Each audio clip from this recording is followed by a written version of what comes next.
Hello everyone, it's Amanda from Crystal Coast Originals. Thank you so much for checking out my video.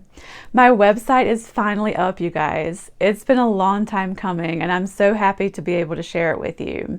It is crystalcoastoriginals.com and it's where you'll find my paintings, prints, news, and soon where you will find my online classes. So please check it out. I will leave a link to it in the description box. Fluid Art Boutique is only 1 week away and I still have a couple of seats open in a couple of my classes, so it's not too late to join us. Visit fluidartboutique.com if you want to purchase tickets. Alright you guys, now for the painting you're going to see in the video. It is this one right here, and I used a lot of the same colors that I used in the Santa Fe Fab Collab video. I like the colors so much I wanted to make another one.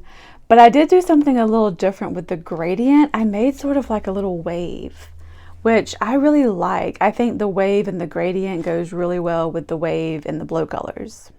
So my formula as well as the colors will be listed in the description box. So please don't forget to check that out. Thank you guys so much for watching and I will see you on the next one.